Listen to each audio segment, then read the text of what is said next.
Hi, everyone. Welcome to our second ever virtual SLUG meeting, and the first of 2021, surprisingly.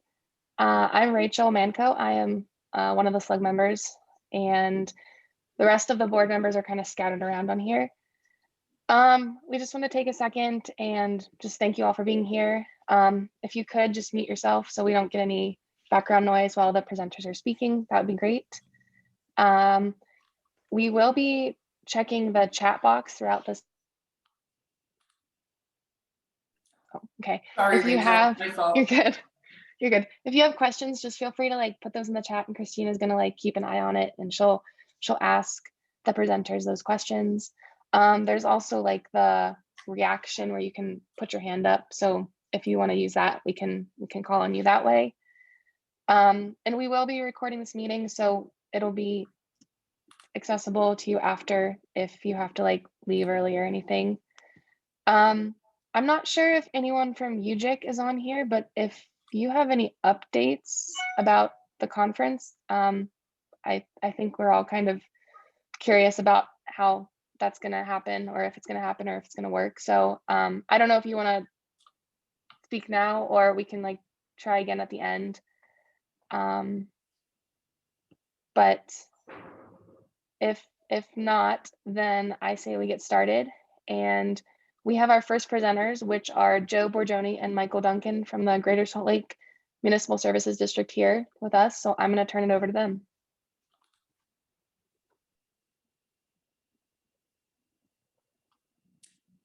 You guys will probably have to unmute yourselves because I muted everybody.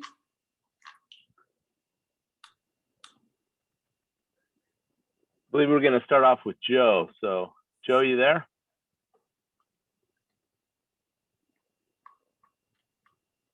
I'm not seeing him in the list anymore. I am not either.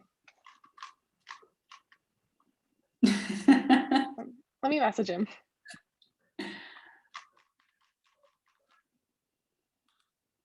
So maybe I'll just, I was going second, so I don't want to steal much of his thunder, but just to give a little introduction, Joe and I work together at Greater Salt Lake Municipal Services District. Unfortunately, Joe is working from home and has Comcast, so he just messaged me that he just dropped. So hopefully he'll be jumping on with him soon here. But we work at Greater Salt Lake Municipal Services District, and have been working quite a bit here on addressing. We recently took over addressing for our jurisdictions in the metro townships, and have put to good use the Salt Lake, or Esri's new addressing solution. So Joe's gonna talk quite a bit about that. We'll see if he gets online here pretty soon. Also, along with that, many of you have worked with Joe in the past on addresses, and specifically the center lines. Joe used to work out at Valley Emergency Communication Center, and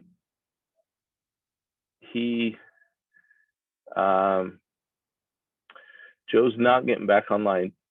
Joe originally set up a great collaboration tool with all of the cities to share centerline data,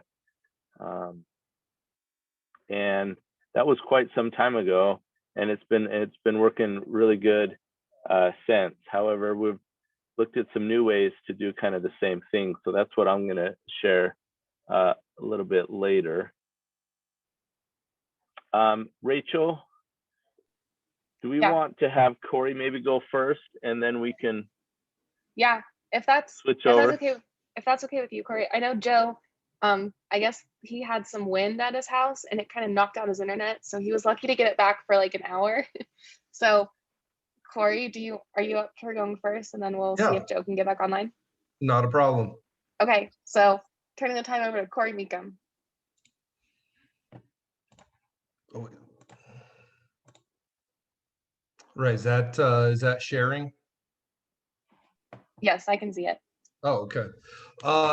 Hey everybody, my name's Corey Meacham, also on the board, and I had the opportunity to to present something maybe a little different, talking about remote sensing for environmental site assessments. So I'm gonna actually kind of focus on just some basics of environmental site assessments and some of the tools we're using for above ground, for sensing for surfaces, photo, those sorts of things.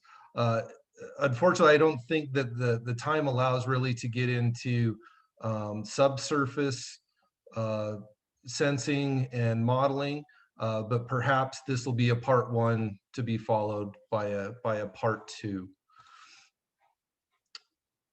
So a little bit about me. I am currently the president of Rapid Response Systems, established in 2020 because it was an excellent year to start a company. I've been in the environmental and GIS world for the last 22 years. I used to serve as the lead for data management and visualization services for an environmental company, as well as managing environmental projects. I've served as a subject matter expert in spatial analysis and modeling on everything from a small gas station site to litigation cases that span the whole West Coast. So I've been involved in implementation of GIS and technology for quite a while, as well as incident management. So now our company really focuses on remote sensing, visualization, conceptual site modeling, and management systems for small to medium-sized environmental companies. So first, let's start with talking about what I'm talking about with an environmental site assessment. So a site assessment really is the process to determine whether you have contamination at a property or not, or what the extent of it is. That's usually directed by whether you know of a release of a contaminant, something like a train derailment, a pipeline spill, a leaking tank. Those are pretty obvious to say, well, now we've got to find out what the extent of that contamination is. Or you have things like historical property use. One of the big things is if you're in the process of doing a property transaction and you have a facility that used to be a dry cleaner, because first of all, the chemicals they used to use in dry cleaning are very toxic, and disposal practices used to not be very good. So those end up in the groundwater a lot of times. That would direct you to say, oh, well, I need to start an environmental site assessment. Actually, in my notes for direct knowledge of contaminant releases, I have, if you have a drilling platform in the Gulf of Mexico explode. I must have been silly writing my notes late at night. So when we go to do an investigation, usually the things that you're looking at are, surface water and the soil and groundwater below the site. So some of the definitions as I talk, just so you guys are kind of caught up on what these things might be. Everybody's heard of a phase 1. Really, that's the beginning of an assessment in a real property transaction. So what it does is it's a process that identifies, potential or existing contamination, which may trigger the next thing, which is, an investigation where you're going to assess and delineate and define, the horizontal and vertical extent of contamination. So which progresses, if you have it, to remediation, which is how you remove it.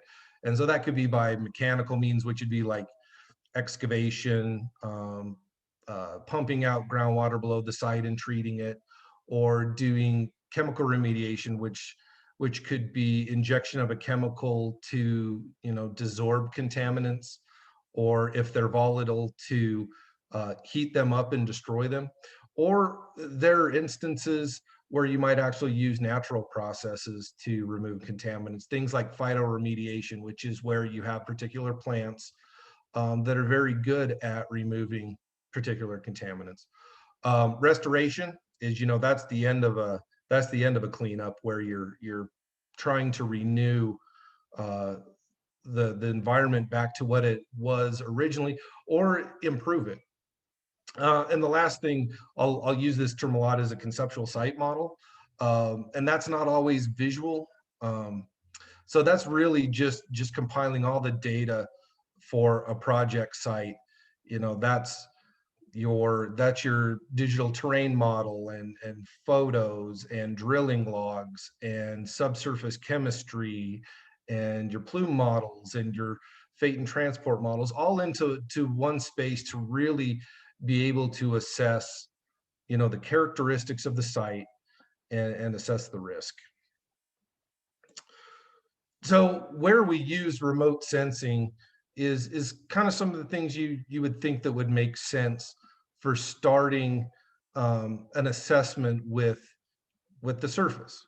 We used a lot of aerial photography, not just current. There are a lot of resources where you'll actually evaluate historical aerial photography to see presence and absence of buildings, tanks, any other sort of feature that might be of concern with an assessment. We use a lot of LiDAR and surface elevation data. Early in my career, we used to work almost solely off of digital elevation models from the USGS, especially on large scale sites where surveying wasn't really a cost-effective option. We use a lot of thermal, especially in chemical and industrial facilities, and that's a lot for evaluating processes. There are some other applications which I'll get into later, multispectral data, and then sonar and bathymetry data. Thermal, multispectral, sonar, bathymetry, those aren't the regulars, but they are used specifically on sites where it's needed. So there's a ton of public sources for this. You think of Landsat and NASA, NCRS, and state and federal LiDAR programs. But the problem with some of that data is it's usually in orthoquads. It's used for looking at a large area where a lot of environmental sites are small. They're at a scale of, I've got here 1 to 2,000 or less. As of late, I've been working on ones where we've been looking at 1 to 720 or less. So in order to see the kind of detail that you need, you have to have another option for high resolution data that's current.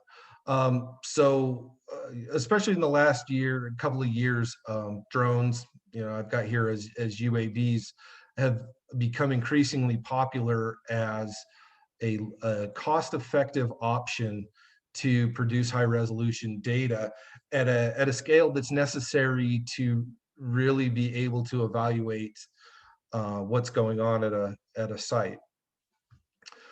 So UAVs are cost efficient. Now they're making enterprise models that can accommodate multiple sensors. We have, DJI's largest model, and we carry everything from, just a GoPro camera to a 30-pound bathymetric LiDAR sensor. So it's effective in keeping the cost down and being able to capture multiple sets of remotely sensed data in a single trip. And they're easy to deploy frequently. So for those C-suite folks or project managers that can't make it out, say, to a remote site, they can regularly see changes and updates on a site that they can't make it to. There's a ton of options now for UAV. I've just got a handful of manufacturers listed, all which make multiple models, but there's a ton more. And then, you know, for sensors, you have many options for cameras, for LiDAR sensors, thermal sensors, multispectral. Not a lot for bathymetric LiDAR, because it's a bit of an uncommon one.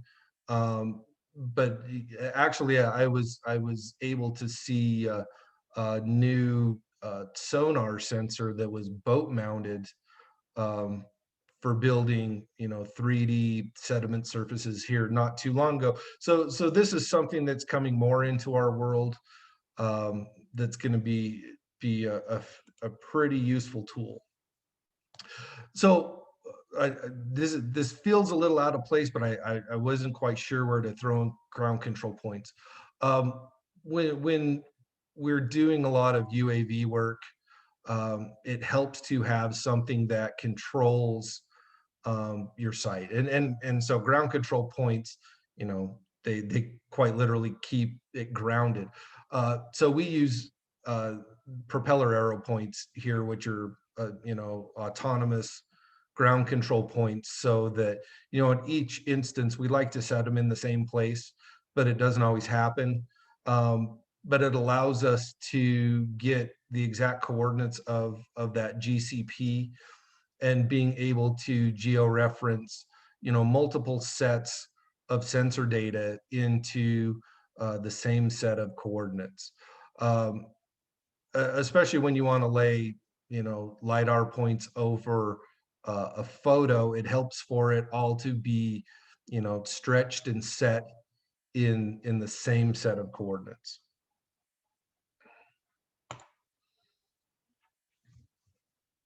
So this is the low hanging fruit. It is aerial photography. It's, you know, the most common thing that we do.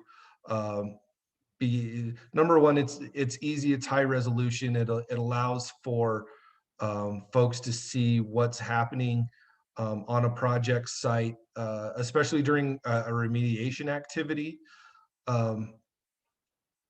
more regularly. So we can set a consistent flight plan, and set it with overlap, so that we get high resolution capture in multiple photos, and then we stitch all those little photos together in a mosaic to get one big photo. But where this starts to provide value is actually in the next item, which is photogrammetry. You know, actually being able to pull 3D structure out of a photo mosaic. For those of you not familiar with structure for motion, I think this is probably a pretty smart group, you know, that it's really effectively the same concept as, you know, motion parallax with the human eyeball. Honestly, with this group, I just wanted the opportunity to say motion parallax. I definitely don't get that in my social circle. Most people just look at me funny at parties. So really, it's kind of the same concept as when you move around an object. And as you move, some things look farther away, some things look closer. So, you know, the process of taking multiple photos and turning it into a 3D surface is kind of using, you know, distance, knowing your X and your Y, your height from the surface, and the time when a photo was taken to establish motion and stitch those things together. And while photogrammetry is great, LiDAR is better. So what LiDAR does for us, especially in a site assessment, is it provides information on things like structures, vegetation, and other details that you don't get as well in photogrammetry, and are really missed in traditional surveying. So most of LiDAR can be done within the same survey design tolerances as traditional surveying, while keeping the costs and completion time faster.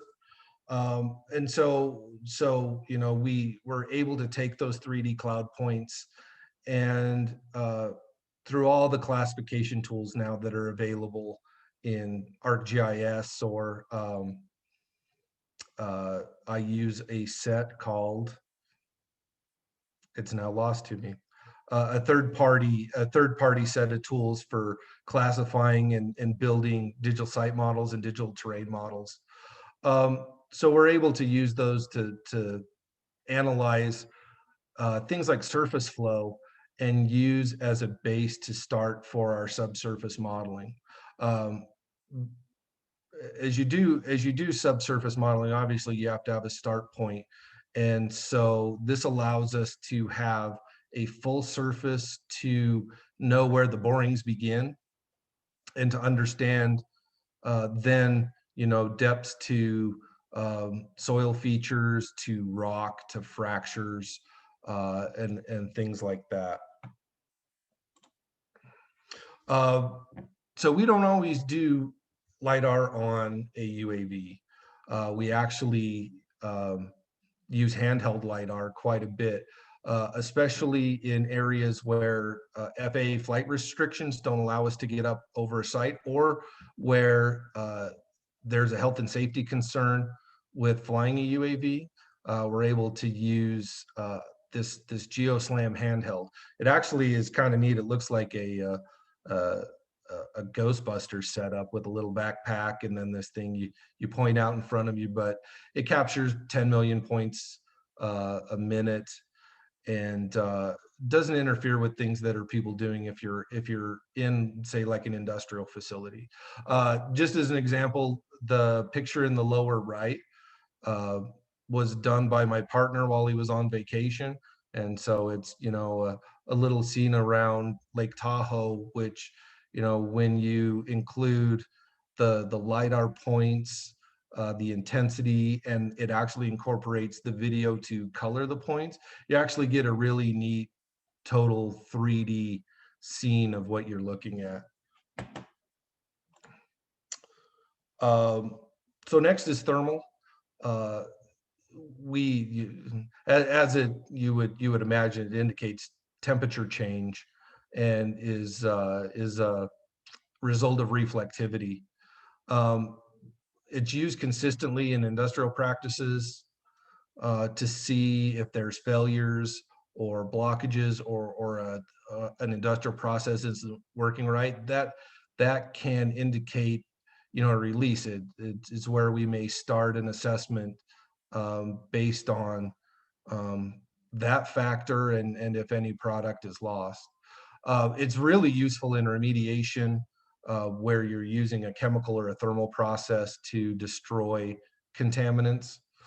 And we also use it in conjunction with multispectral data to understand plant distress, or whether restoration conditions are available. So, the picture here, you can actually see this is a bridge, spanning a river, and you can see actually the tamarisk right around the river fairly cool, but with some of the outcrop, it heats up enough that you actually have some bare spots where you actually have to bring in some non-native vegetation to buffer that soil surface, and try and get, in this instance, some contaminated soil from blowing away, to keep it in place.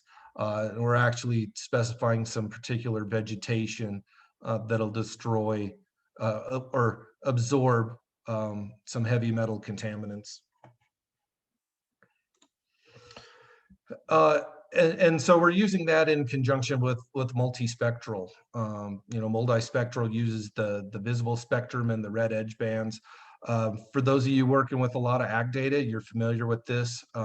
This picture is really just NDVI analysis of multispectral data. The picture here is actually after an excavation of the largest pipeline release in North America. The University of Nebraska came out and did some particular plant plots in a study to see how they would fare at removing some petroleum-based contaminants especially some ones that were very particular to crude. And so you can see kind of where these squares are in the middle. You've got some great growth out of some, and then the reds where those plants failed. They're kind of dead and barren. So there's some other uses for multispectral. Instead of just doing NDVI, there's some additional methods where you can kind of manipulate the 3 bands and get a better idea of plant health depending on the nature of the plants.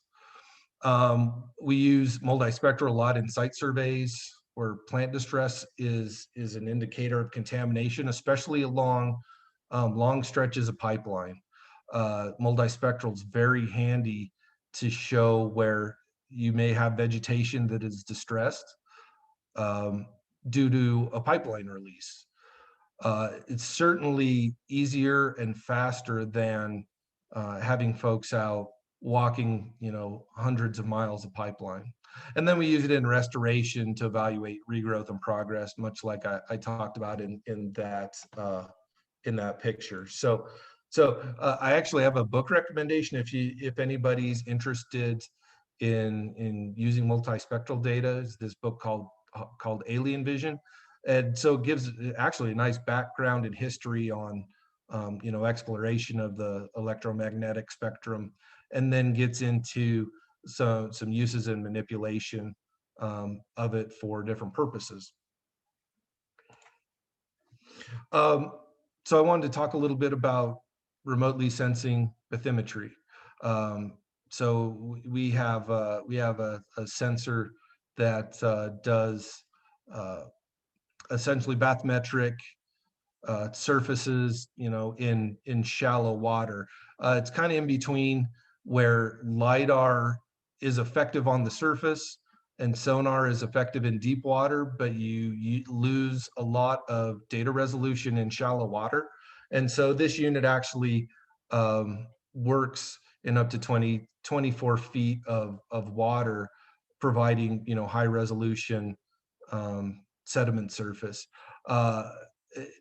The manufacturer we get it from actually has been selling quite a few units for military purpose in multiple countries to locate for removal unexploded ordnance in shallow water. So we don't deal with a lot of unexploded ordnance, but we do use it to identify a lot of objects or buried structures, things like treated wood, where you might have a chemical that is leaching into the water that may affect shallow water ecology. Or for oil releases, it does a great job of identifying tar balls that have kind of bound up on the sediment surface. So with all this above ground data, really this feeds into building, what I talked about earlier, a conceptual site model. So this one I'm showing here is both above ground and subsurface. I don't have the thermal multispectral tied in here because then it gets really dirty, but I just wanted to provide an example of really kind of what we do once we couple our above ground and our subsurface data. In this instance, you can see a nice MTBE plume that's been released and has sunk down through fractured rock well below the groundwater surface.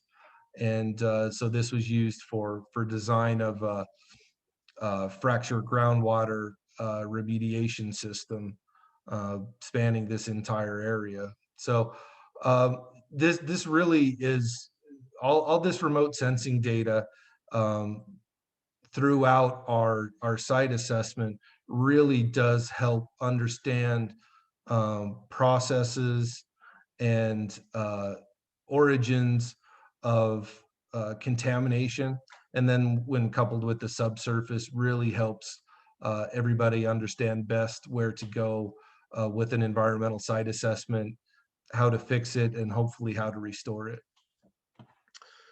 And so with that, I will open it up for questions if there is any.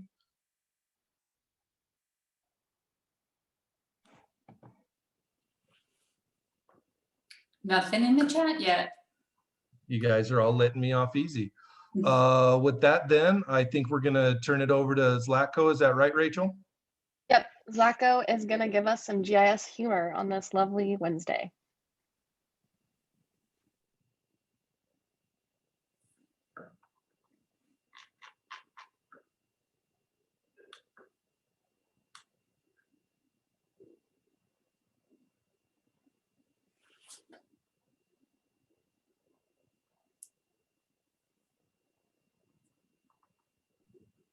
Can you guys see my screen? Yep. Yep. Okay. Can you hear that okay? Nope. No? Nope. No sound. Okay, let's see. What to do. Uruguay. That How works. about now? Yep, that works. Yeah. Okay. Okay. That's right. Philip Morris International is currently suing Uruguay, a country that you think about so little that you didn't even notice that that's not Uruguay. This is Uruguay. 39 states hold elections for judges, and America is virtually alone in doing this. In fact, there's only one other country on Earth that does it on this scale. And guess which? You're wrong, it's Bolivia. A country you think about so little, you haven't even realized that's not Bolivia. This is Bolivia. Actually, that's still not Bolivia. This is Bolivia. Or is it? Or is it? This game is never not going to be fun. So let's move on to Venezuela, a country you think about so little, you didn't even realize that's not Venezuela. This is Venezuela. Actually, that's not Venezuela either. This is Venezuela, except it isn't because Venezuela was the first one all along. But the fact you didn't notice is the point. Let's move on to Nebraska, a state you think about so little you didn't even realize that's not Nebraska. This is Nebraska. Come on, it's your country. That's not okay. But let's move on to Azerbaijan, a country you think about so little you didn't even realize that not only is that not Azerbaijan, it's not even a landmass, it's the Caspian Sea. This is Azerbaijan. I don't know when I'm going to get tired of this game, but it's definitely not now. Okay. Recent polls have shown a hope fifth you of like that one. Americans It's kind can't. of short, but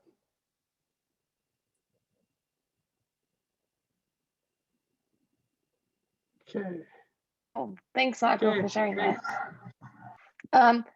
And now we're going to turn the time back over to Joe and Michael from the MSD. I think I saw Joe back online, so Did I'll make let it. them go. Thanks, Rachel. And my apologies, everyone. Yesterday, literally, Google Fiber is in my neighborhood, and literally yesterday, they put cable. They dropped their fiber optic right in front of my house. But I'm still at the mercy of X-Mission. So if you lose me again, or if I lose you guys again, Michael, please just jump right in there. I don't know what the heck is going on. I'm gonna attempt to share my screen here. And you should be seeing screen number 2. Is that right, Rachel? Not yet. Not yet. Not yet. No. Okay. Typically, when you finally hit the share button, that's what really makes it work. There we All right, And you're good. let's go ahead and get started. Thanks everyone for being here. And again, my apologies for taking a brief break back there. You know, the last time I was at a SLUG meeting was down at Wasatch Front Regional Council, and something that struck me at that time, you know, obviously that's been a while. I don't know, was it last year? It was pre-COVID, obviously. But what struck me then, and looking at how many people we have now, is how many people attended that SLUG meeting? And I thought that was really terrific. And not only were there 100 and some odd people there, I think I only knew like 5 of them, which is even better. I think if there is an old guard of GIS in Salt Lake Valley, I'm probably the sergeant at arms. I noticed Kevin Sato is in the audience today, and I see Zlatko kind of snickering. Yeah, it's because you're younger than I am, young man. At any rate, it's great to be with SLUG, and I appreciate the opportunity to be here. And I want to talk about some work that I've been doing, as well as some work that my colleague and friend Michael Duncan has been doing. And I've got, let's see, I'm just looking at my notes here. If you have questions, I don't know if I'll be able to see any chat windows or not. If there's a pressing question, whoever is monitoring questions, please go ahead and just say, hey, Joe, there's a question. I'll try and answer it. Otherwise, we'll certainly take them at the end. So let's go ahead and talk about the address data management solution. And when I'm done with that, Michael will take over and talk a bit about branch versioning and some cool stuff that he's doing out in the cloud. First, a little bit about our employer. Myself, Michael, and Rachel all work for the Municipal Services District. And I have to emphasize the fact that we're not Salt Lake County, right? We all used to be Salt Lake County employees. We got lured away and went to work. Our boss, Isabella Miller, who used to be Michael and my boss in IT, went over to the Municipal Services District, and we kind of followed suit. This is just a little bit about who we are and what we do. Municipal Services, we spun off, as the slide says, we spun off of the Salt Lake County Planning and Development Services, and we're a standalone entity. And we provide planning and permitting services throughout the unincorporated county areas, as well as the metro townships. I'll have a map of that in just a minute for those of you who are unfamiliar with them. So, some of the work that we do, let's say you wanted to add some solar panels to your house in Immigration. You'd need to get your building permit through us. And all your inspections would come through MSD. If you're going to subdivide a giant parcel in Magna, all the permitting processes, you'd go through MSD for that, or those of you that might have a cabin up at Brighton, if you're thinking about renting that out, you got to get a conditional use permit from us. That's what MSD does. Okay, and on top of that, well, let's see. Here's a map of our area. This kind of light purple. These are areas of unincorporated county. This is Magna Township. This is Kearns, Copperton, Immigration. This guy right here is White City. Zlatko knows all about these county islands within Sandy, and then of course the town of Brighton. So those are our areas of jurisdiction. Okay. So on top of permitting and the permitting process, one of our duties that we just acquired from Salt Lake County is we do the center lines and the address points for those areas of the county that we have jurisdiction. Okay, and we do it all. Of course, we're an ArcGIS Pro shop, and so any and all existing and new roads in our jurisdictions, we take care of. We add to the GIS. Same goes with address data. If a new subdivision comes in, they submit the plans. We take a look at them. We see what the addresses are going to be. We add the new streets and assign the addresses as we see fit. We adopted the use. ESRI came up with the address data management solution about a year ago, and that's when I started working with it. I think it was with the release of ArcGIS Pro 2.5, as I recall. And I started working with it because we really wanted to look at it and see if it was going to work for us. And it turns out it does. And I'm going to talk a little bit about now, how it works. Everything's based on attribute rules. So you got to know a little bit about Arcade. I mean, if I got through it, anybody else can, but let's take a look at what it looks like. So when you open it up, you get the solution. If any of you have used ArcGIS solutions, they come in they come as an APRX a project, and trying to get my little laser pointer to work. There it goes. And you always have a set of tasks, and this is a workflow that goes step by step by step every part of the way. So it's pretty nice in that respect, because it's in such a stepwise fashion, you kind of cover all your bases. All right. So not only do they give you the workflow itself, they also give you a set of symbology as well as a database schema to follow. Now, I didn't follow their database schema. Initially, I did. I'm going to talk about that towards the end of my discussion. And some of the tasks I don't use, and I'll explain why in just a minute. But this is the basic layout, okay? This is, you've got streets, they symbolize it by direction, which is handy, because if you're gonna add address ranges, the address ranges follow the direction of the arc. And then we've got our site address points that are dropped along the way. So the process itself is really, it's twofold. But that second part, number two, actually two things happen, okay? First of all, in the first step, you add some streets, okay? Typical workflow when digitizing centerline data. We add address ranges, a name, all sorts of, zip codes, those kinds of things get done in the first phase. ESRI provides a really nice split tool. And I haven't used that since about 3 hours ago. It's really handy.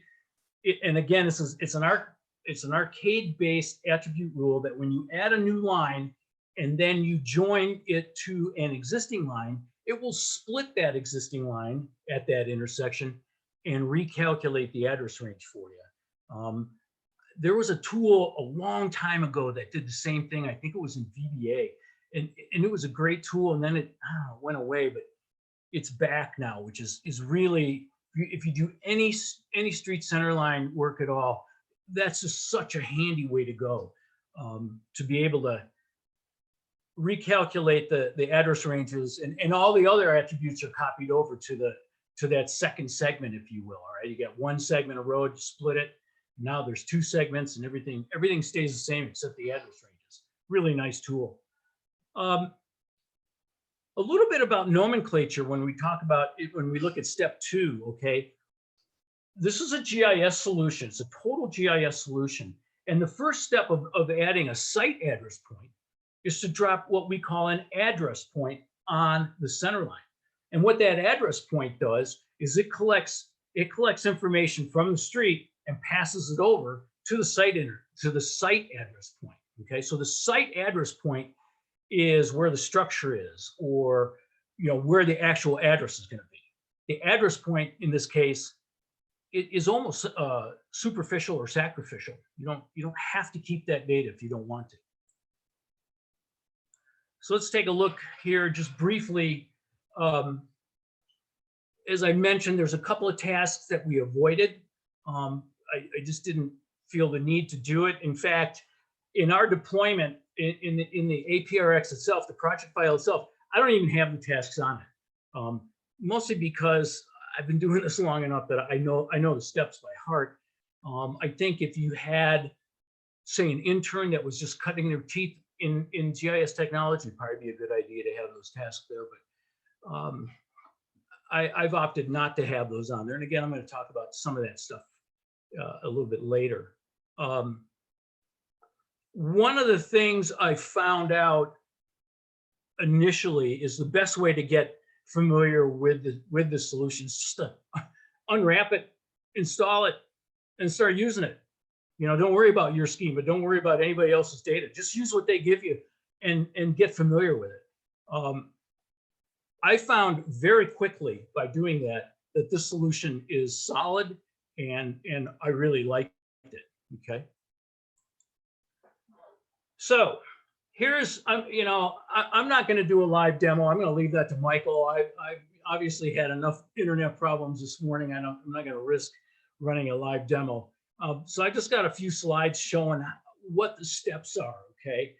And the first step that we do at MSD, and is very similar to what I think probably a lot of you do. I know Salt Lake County used a very similar approach. They didn't add the Salt Lake County addressing doesn't do the streets, so they're a slight disadvantage. I have the advantage that I can add new streets when I get a plat map submitted to me from a developer, and this is such a thing right here in front of us. I get a plat map, I turn it into a TIF, I georeference it to the parcel layer that we have, and then I go about adding the new streets. So, whoops, come back here. So obviously these are the lots. I'm not sure what the resolution is on everyone's screen, but the developer's been kind enough to already add addresses into these new lots. This is probably one big parcel, okay, that's going to be subdivided into all these lots.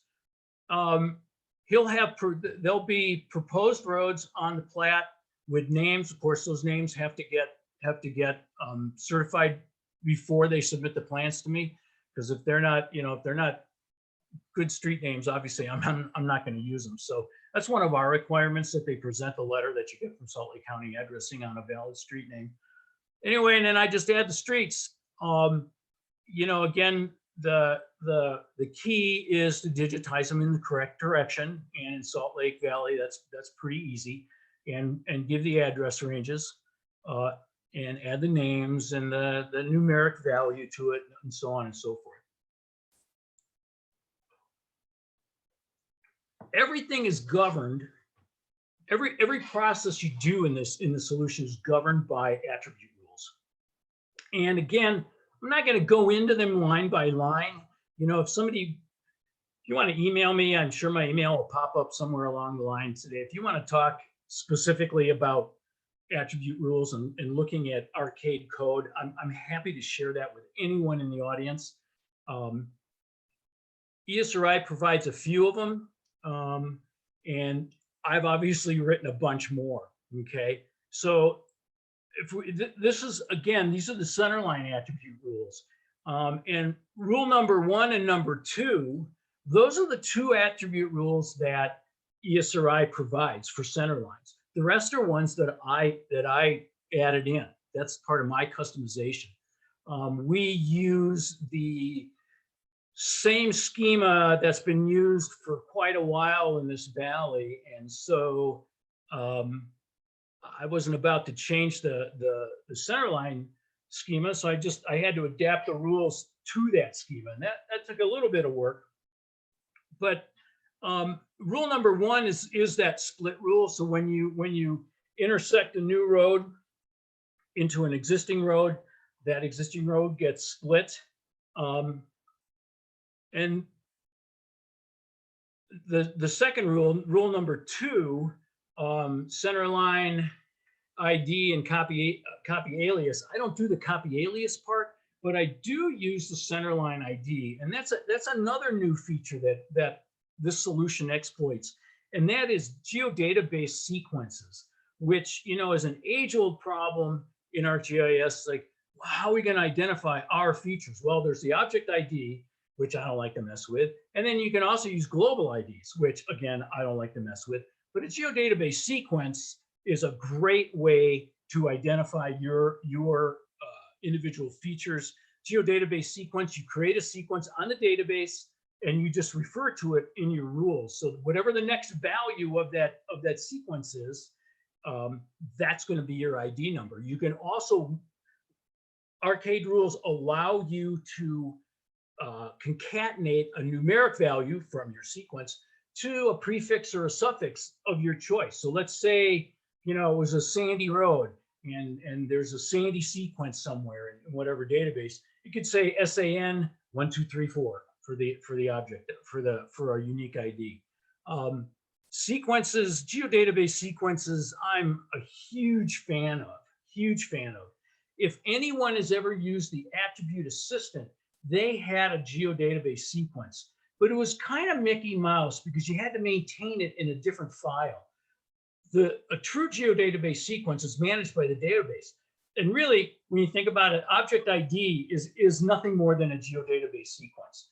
And ESRI now finally, you know, gave us a tool that we can use that same concept. So once you use the geodatabase sequence value, that's it. It's never used again. If you delete that road and go and add another road, 1, 2, 3, 4 is gone. Okay, but sequences are one of the best things ESRI has come up with in quite a while. All right. So after we get done adding all our roads and we've named them and all those attribute rules have fired. So I know what the name is. Things are concatenated. I have a full name. I know all sorts of things with the street. It's already been done. Now I'm going to drop an address point along that new street. And this is a slide of the template that they give you. And there are two different templates, right? Because for an address point. Remember, an address point is what we're going to drop on the center line. This is not where we're going to actually, this is not the piece of data that holds the address information, okay? This guy grabs information from the street that we drop it on and then delivers it to that site address point. So you've got a right and a left. These fields right here, address point type, that's a domain controlled attribute. I default it to the lot because that's what I'm typically addressing, are lots. I can't remember all of them. There's probably 5 or 6 different domains, but domain values rather. Like I said, it's all domain controlled, so you can change whatever you're going to do to whatever the other values are. The capture method, again, domain controlled. In my case, I default to plan or drawing. The offset distance is really pretty cool because that's an interaction that you can do as a user. You can set how far off you want your site address point, how far off the center line that site address point is gonna land, which is pretty neat. So what I like to do is I go back to my ArcGIS Pro session and I can see the lots, and I'll just take the measure tool and go like, yeah, I think I'm going to drop it right in the center of that lot, and that's what I set my offset distance to. Obviously, offset direction is we're on the right side of the road, right? Based on digitizing. How many addresses am I going to drop, and what the increment value is. I can set those values as well. So if you're doing just single houses, great, you leave it at 1. If you want to increment it by addresses of 2, great, use 2, use 6, use 10. Just make sure that you're able to fit it on that street segment, right? Because that's what governs what your house number values are going to be. You have to be on the range of that street segment. And I don't know if you noticed or not, but the intersections on the plat maps are typically labeled. If they're not, that's a requirement that I tell them as part of my plan approvals, like you got to label your intersections. Okay, so we set this guy up. There's only a couple of rules that govern the address points themselves. And again, it uses a database sequence to create a relational key between the address point and the site address point, okay? And then the real meat of the action, come on. Here we go. The real meat of the action is attribute rule number 2, and that's what creates the new site address point, okay? So when you drop a point along the road, okay, it interpolates what the address is based on that range. It takes all the street naming information and applies it to our site address point. Okay, so all these guys right here, I had the right tool. I was just going along, blah, blah, blah, and as I drop them, these guys appear up here. There's our offset distance, right? I changed over to my left tool and I did this side of the road. I can also add corner addresses because you never know what the developer's actually going to do. If he's going to have the front door here, or is he going to have the front door there? But this tool allows you to accommodate it. You'll notice too, boy, now isn't that nice that it says mine say 77, 76, and so does the developers. In our case, sometimes the developers will give us addresses and I'm more or less checking them, okay? So I drop an address point, it interpolates the value, and I compare what it interpolates with what the developer's given us. And sometimes they're dead on and sometimes they're not.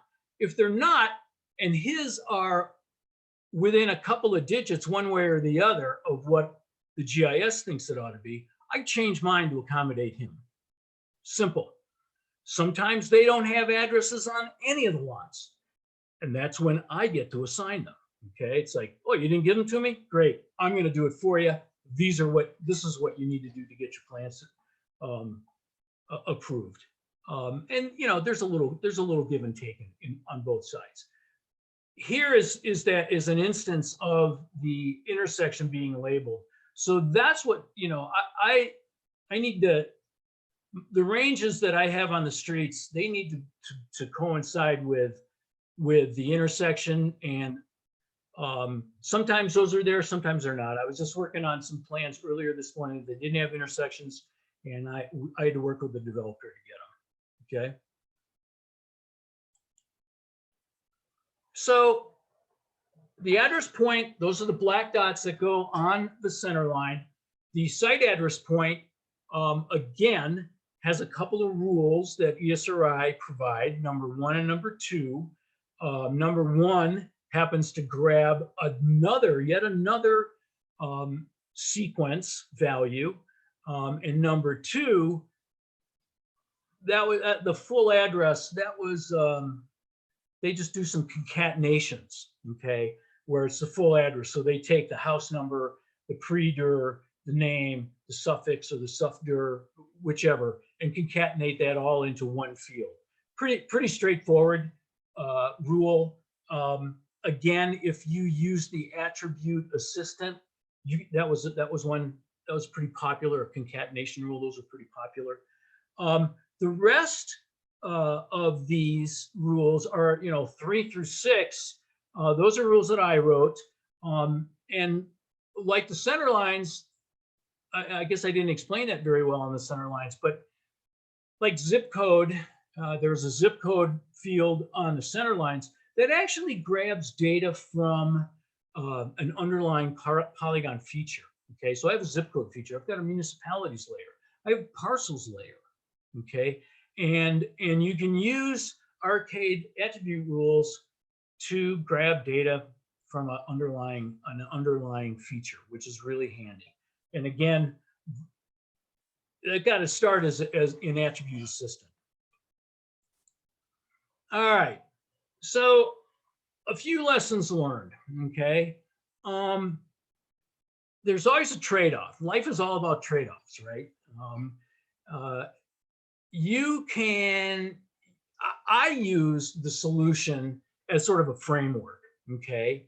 And so if you follow it to the letter, that's cool. The trade-off there is all the attribute rules work right out of the box. That's the plus side. The not so plus side is, well, you're using Jack Dangerman's idea of a database schema. I love Jack, but his database schemas aren't all that great sometimes, so there's the trade-off. If you want to tweak things, that takes a bit more work, but then you get the luxury of using your database schema, and you get to customize things the way you want it for your organization. And in my experience, I think it's worth it. Okay. They deploy a couple of different files you may have noticed on one of the very first screens. There's a master street name and there's a street alias file. There's also a postal address file. I don't use any of those. The master street name really is a design flaw. And I know the guy that wrote this solution pretty well, Chris Fox, and he even admits that it's kind of whoops, he didn't see that one coming. The master street name, what you're supposed to do, the way it was designed, is you enter in a master street, you enter in the new street name, and then the task then that's associated with that changes the file into the domain. All right, so whatever street name is in that file becomes a valid domain. And that's wrought with problems. Number one, if you're using an SDE or enterprise geodatabase, the only person that can change a domain is the domain owner. Well, if you've got, that's the beauty of SDE, right? Or enterprise geodatabases. You have multiple editors. Well, you can't change a domain with multiple editors trying to change it. It just doesn't happen. So I don't use that one. The street alias table, I don't use either, because typically in this valley anyway, the common wisdom is to go, a named street will have an alias of whatever the coordinate value is. So the way the solution wanted the aliases, this is not the way I like to do it. So I didn't use that, okay? A slight shortcoming to arcade and using them in rules like this is all the various features, like I mentioned, zip code and municipality and parcel. All those need to be in the same data store as your addressing data and your center lines. And data store is just a fancy term for database or receptacle, okay? That got a, that gets a little getting used to, because obviously in our case, I don't manage the Salt Lake County parcels. So I have to take a copy of it, or we can use a view, database view. Center lines and address data, sure, that's mine. But the other stuff, you got to rely on somebody else to create it and maintain it. But they do have to be either a view of that data, needs to be in your database / data store, or the actual data itself. Okay. Down at the bottom, I'm talking about attributes. They rule. They're really cool. I'm sold on them. They do you got to get used to arcade. It's a whole new paradigm. Those of us have been around long enough, we've seen all these paradigms come and go, right? Like any technology. It started off with AML, and then what was the next one? Avenue. Boy, that was short-lived. Then the next programming, the next latest greatest thing was when ArcGIS came out. There was VBA, and then it was Python, and now it's arcade. So it's different. I like to say, if I can do it, anybody can do it. I also know how to curse in 5 fluent languages, so that always helps me do things. But seriously speaking, you just got to kind of wrap your head around it. Arcade, I mean, it's going to be here for a while. ESRI thinks it's pretty cool stuff, and it works across their platforms. There are a few shortcomings with it, but they're constantly improving it. So if you haven't gotten into it and you want to explore attribute rules, you got to get into it. That's it. So in my note page here, the bottom line here is we really like using the solution. Okay, it fits our needs. It creates good, solid, accurate data very easily. All those attribute rules firing automatically means I don't have to type that stuff in. And I'm the worst typist, so it just saves me time, saves me energy, and it ensures data integrity. And that's, for us, that's really key. I don't know if there's any questions about what's going on, but Michael, if you're ready, why don't we just answer questions at the end? Michael, I'm going to turn it over to you. I'm going to stop sharing, and you can just pick it up from there. Again, thanks for having me, everybody. It's been a pleasure. All right. Thanks, Joe. There was one question. There's one that just came in, but there was also another one earlier on the master street name table, and I think you covered that. You kind of explained it very well, and mentioned we don't use it. And that's kind of what's nice about the solution is you can add to it and you can remove from it based on your own needs. So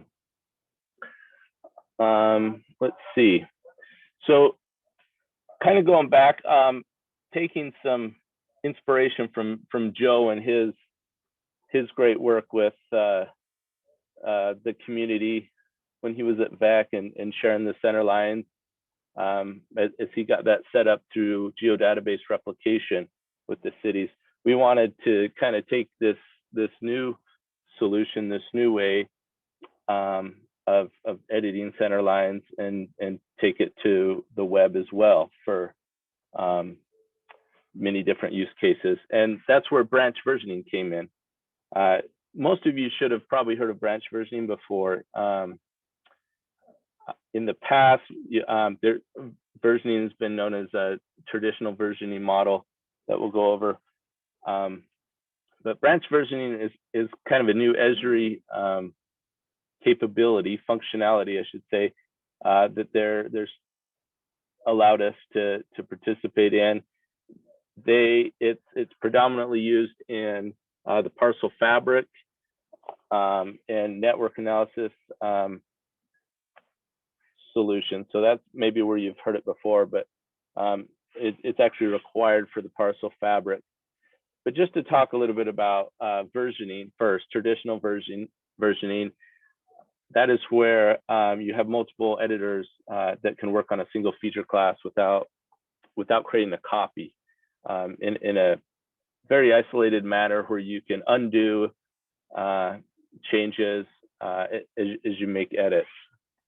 And the database itself tracks those changes as you step through them. Well, branch versioning's very much the same with some differences. So it's also used for multi-user editing, but it leverages the service-oriented architecture of the web instead of depending on database connections.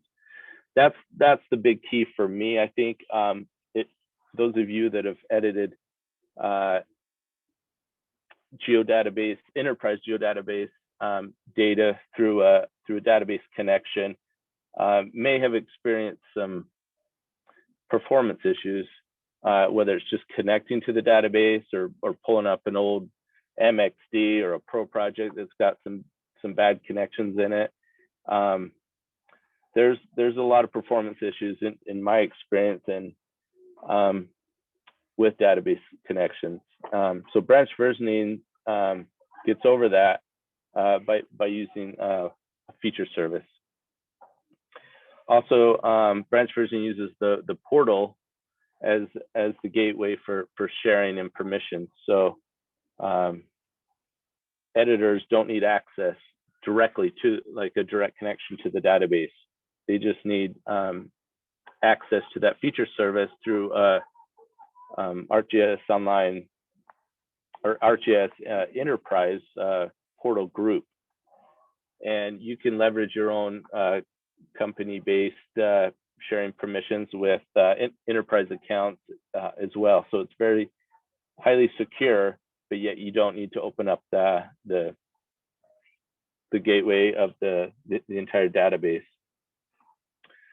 So besides just using the web-based feature service, branch versioning uses ArcGIS Enterprise to manage the versions, and that's through what's called the version management server, which comes with ArcGIS Enterprise. And that way that the database isn't tracking the versions, it's actually the service, the server that tracks all those. So there are a few requirements to branch versioning. First is you need to use ArcGIS Pro. That is to publish the service as well as to edit. You have to use ArcGIS Pro, and I would assume just the most recent version is usually the best, or somewhat recent version of ArcGIS Pro. Database requirement, you still need your own enterprise geodatabase. So whether that's on-prem or in the cloud, you need an enterprise geodatabase. That can be DB2, SQL Server, Postgres, SAP HANA, all of those work. It does need to be enabled, Esri enabled enterprise geodatabase, at least version 10.6 or later. Data sets. So when you go to publish the branch service or the branch version service, there are a few requirements that you have to have. You have to have global IDs, and you also have to have editor tracking enabled. Those are pretty easy things to add as the data owner. You can just go and add those pretty quickly.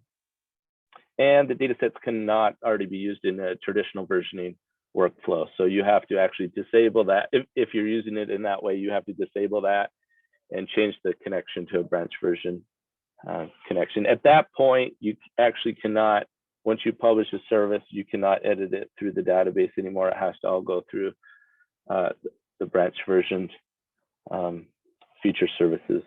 And that's designed in a way that to be beneficial to you, not to limit capabilities. So the last thing there is for the feature service, you do need to publish it to a federated server. So that's ArcGIS Enterprise. You need your own ArcGIS Enterprise portal and federated server to be able to have the functionality of that version management server. And that is, the documents say the server side needs to be 10.6 or above, but in my experience, the actual enterprise portal needs to be 10.7 or above. I would highly recommend 10.8.1,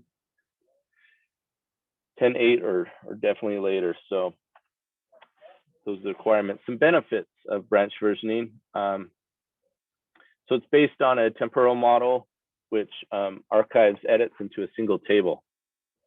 So these are pretty key here. The layer, this table does not need to be compressed.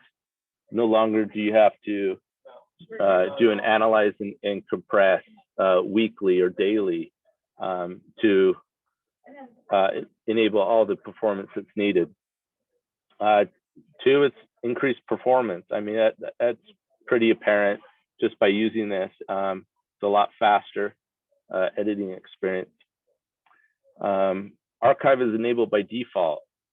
So all history is preserved. So just by default, you have that historical track of all your edits and changes made throughout time, at least when you first enable that. Also, you can undo and redo throughout your edit session. And that's nice to have for those of us that tend to make mistakes. Web-based access is secure through the portal security model, which you can use built-in accounts, or you can use your own organization's enterprise logins.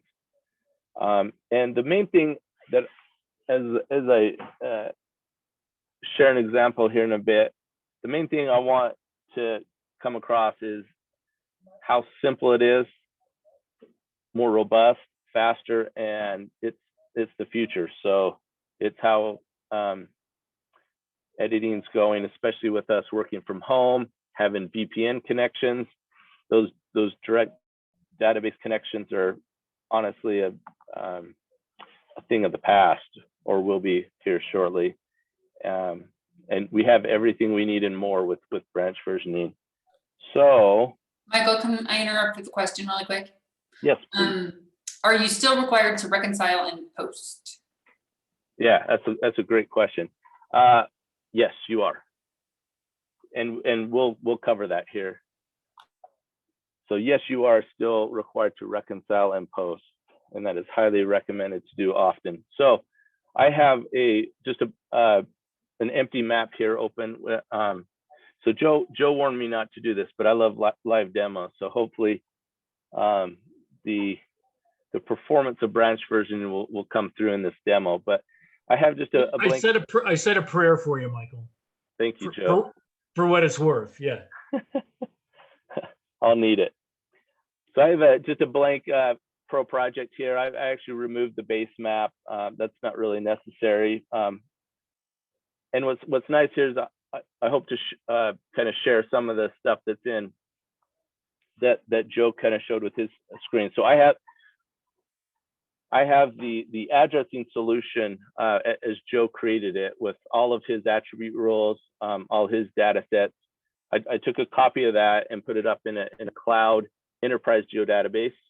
And we built this server, kind of this proof of concept for this. So I won't bore you with all the details of how to set that up or publish the service. There's some really good documentation that I'm going to share with you at the very end on how to do all that. But I want to skip forward to actually using this. So I've got a map. I'm signed into my portal here. So I'm signed into my ArcGIS Enterprise portal. This is not AGOL. And I'm going to come over here to my portal content. And I'm also the owner, but in here I have my addressing solution published as a branched version feature service. So here I see the feature layer and the map layer. I'm going to go ahead and just add, and hopefully you can see my cursor here. I've made it a little bit bigger and pink so you can see it, but I'm going to add the addressing feature service to my map here.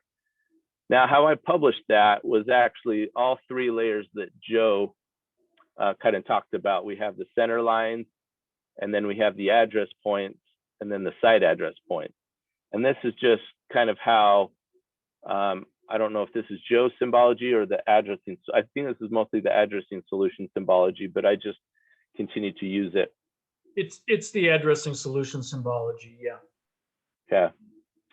So I've added that to a map. It's all in one service. And I'm going to just zoom into an area here. This is the Municipal Services District area, and this is Magna here. So I'm just going to zoom in here, and we can see some address points and some site address points and some center lines pop in. So the first thing to do when versioning is probably the trickiest thing. The hardest thing, the whole thing, is to come up here and change your view in the content pane from listing by drawing order to list by your data source. So we're going to change that, and from there we see the feature layer. And just to double check, I can come into properties. This is a URL.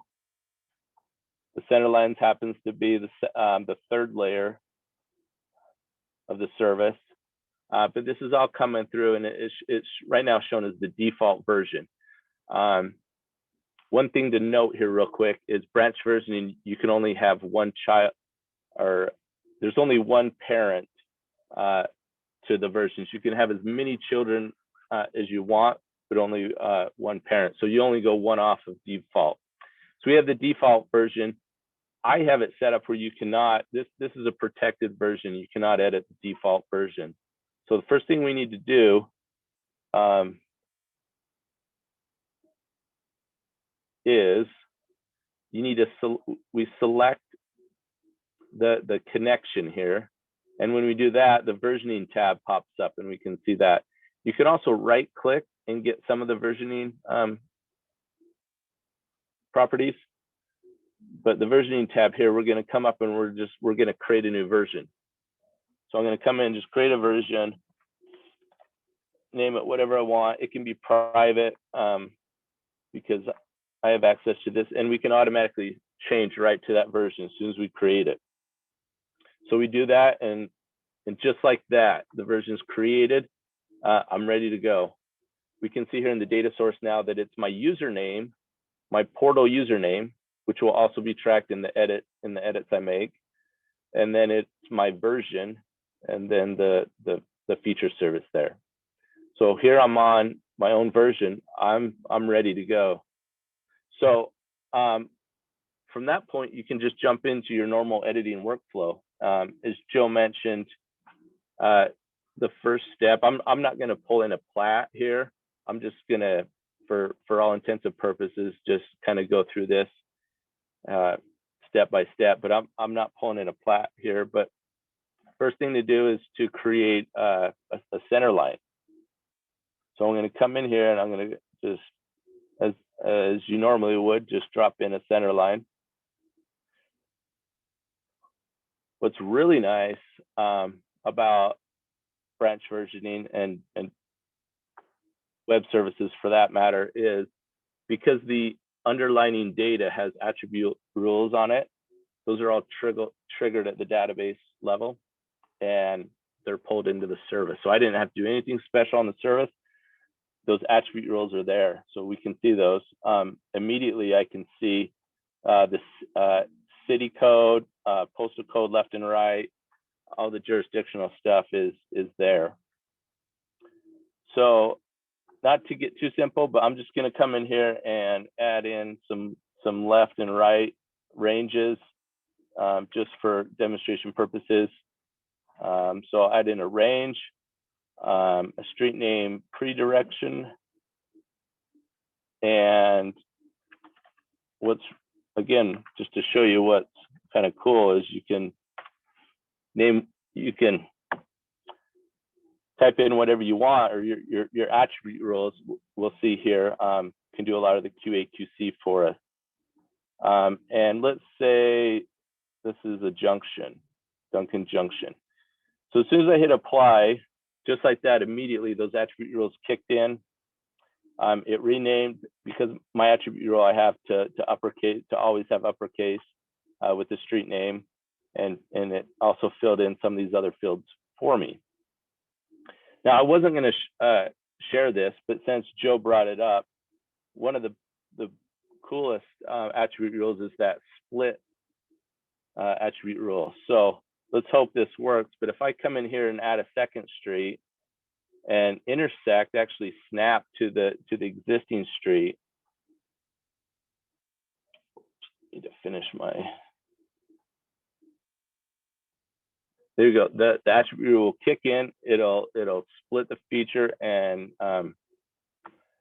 if we actually come and select the street now, it's in two segments, and we can see that based on where I snapped it, which was at about 60%, not quite half, it recalculated the ranges for me. And then on the other one, we see it leaves off where the other one left off. It starts, and there's the other 40 in that range. And Michael, if I may interrupt for just a second, if you guys notice the unique ID, that gets incremented as well. That's a database sequence. So that second segment gets a new unique ID. And it really has nothing to do with the original segment unique ID. It's just whatever the next value is. Yep, good point. I haven't put any information in on that street for now, but from there I can either save edit, I can undo, or I could just continue on with putting down my points now.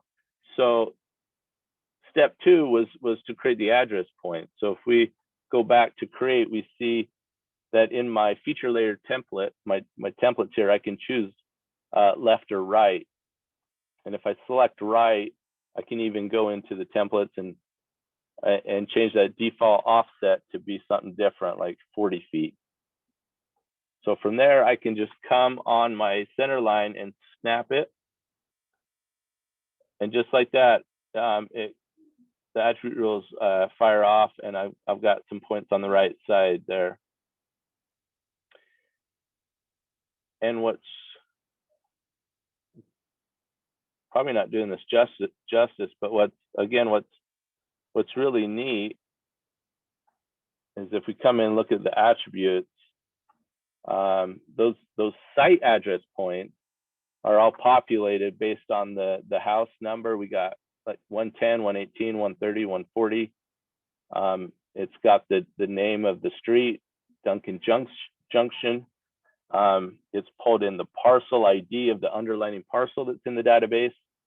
And as Joe mentioned, that's just the start. You can actually, if come in here and edit it further. If that's not quite the right house number, you can always just change it, just like that. So there's our address point and our site address point. So from there, so that's I think pretty cool. Just those attribute rules are just so nice. Just to see them all like that. So the next thing we have to make sure we save our edits, and we can even undo some if we wanted to. But after saving our edits,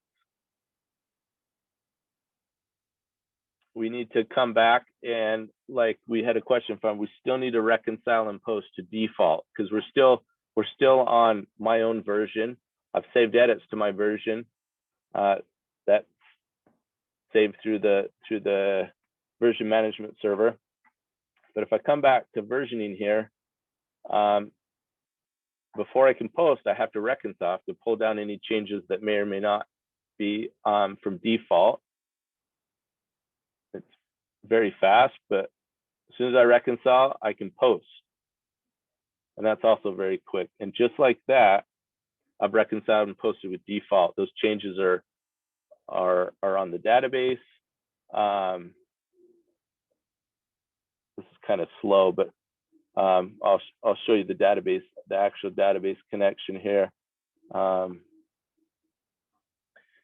Like I said, these database connections are what's slow. But just like that, if you had a public facing feature layer that was read only, those edits would be there immediately for people to use and build locators off of. There's our centerline edits. So it takes a little bit to select and identify the actual database connection, if I can even.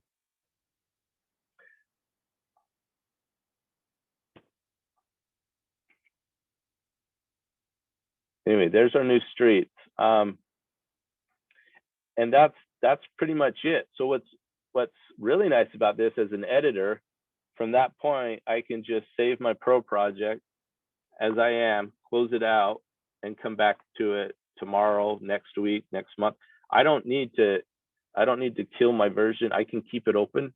I can keep my version open and just continue to edit it and reconcile and post. You would want to reconcile anytime you start an edit session, and to close out an edit session, you'd want to reconcile and post to default. But you don't need to delete your version. You can, if we come up, we can actually manage our versions, those that you have access to. I can see Joe has a version here. I have a version. I can delete this, but I first have to change back to default. And that's pretty fast. As soon as I'm at default, I can delete my version if I wanted. But what I think is cool is you don't have to. You can just keep that version open. Database performance is there. There's no compress and analyze and compress needed. Very fast.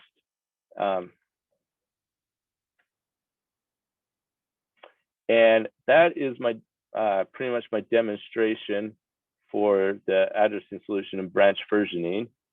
I guess we can start taking questions, as well as I'll just share some additional resources. So there were three blog posts done by an intern at Esri named Peter Forrester. It starts off with to branch or not to branch, and then he goes into two other blogs, and those are really good if you want a really good run through to get up and running. That's all I really started with. Shows you how to set up the database, publish it, how to edit it. And there's also a really good resource here that Dan Moore from Esri set up in the Esri community forums. There's a short link there to it, just bit.ly/branch-versioning. And it's got 5 or 6 lessons that go through it in way more depth if you're interested. So, but I highly recommend those 3 blog posts by Peter if you want to know more. And last thing I want to say here is just invite you guys, especially the cities, county, anyone that's using the addressing solution or would want to use the addressing solution in some form or another. And let me clarify that you can use just the center lines. You can publish just the center lines.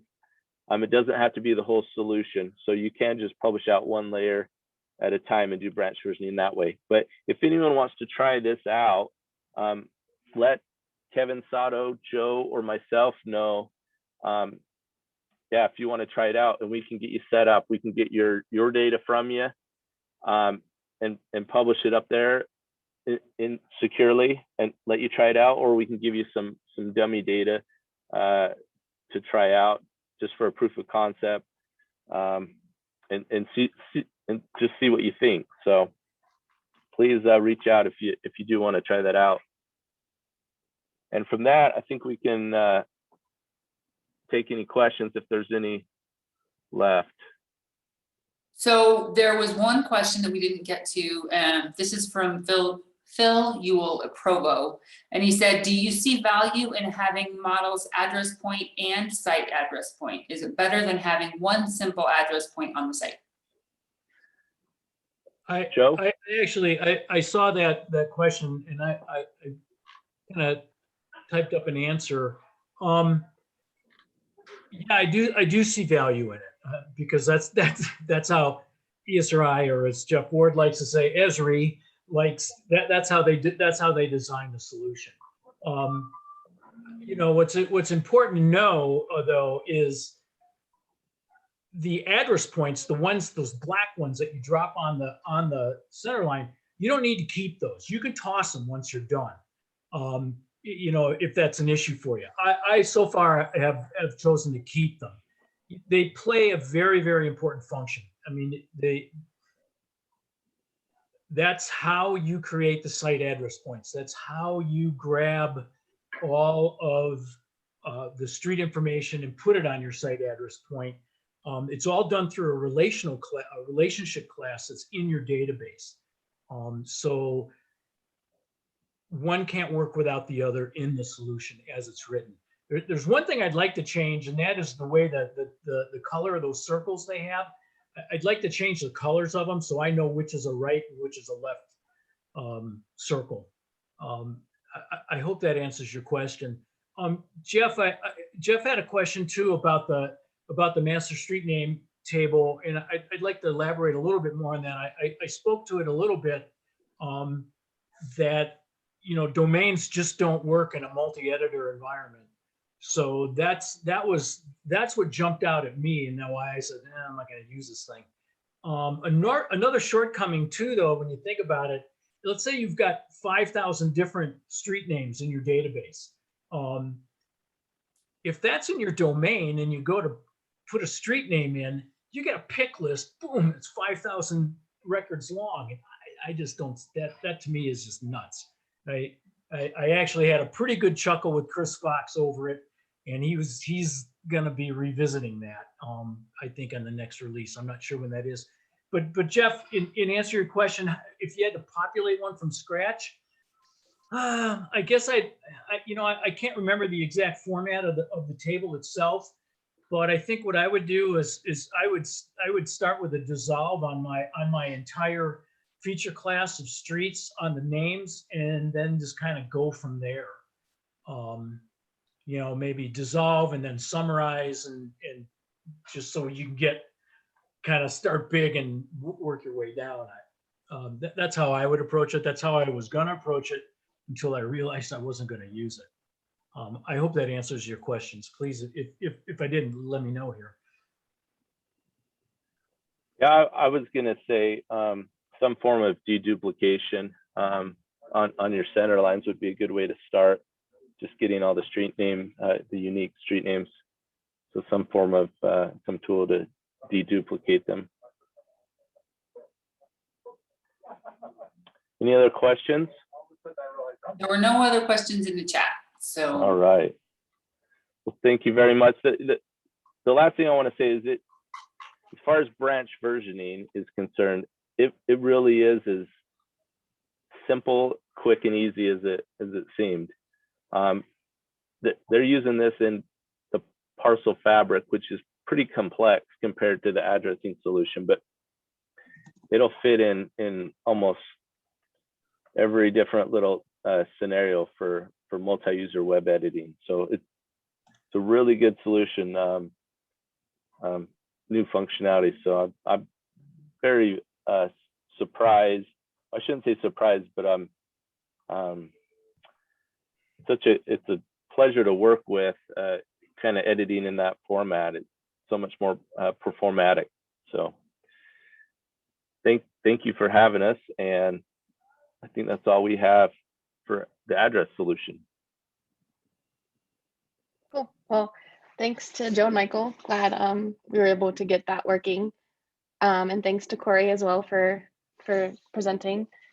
Let's see. I think that's all we have for today. Technically, we went over a little bit, so hopefully no one missed anything.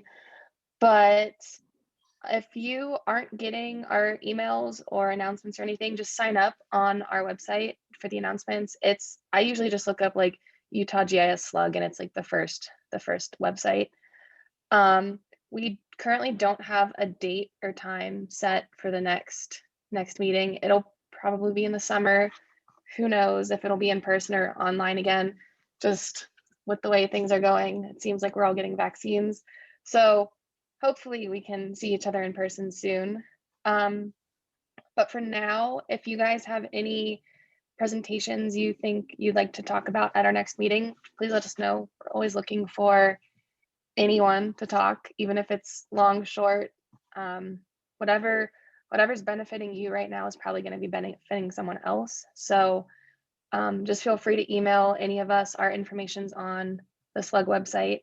And I think that's all we have for today. So thanks everyone for coming, and we'll see you again hopefully soon.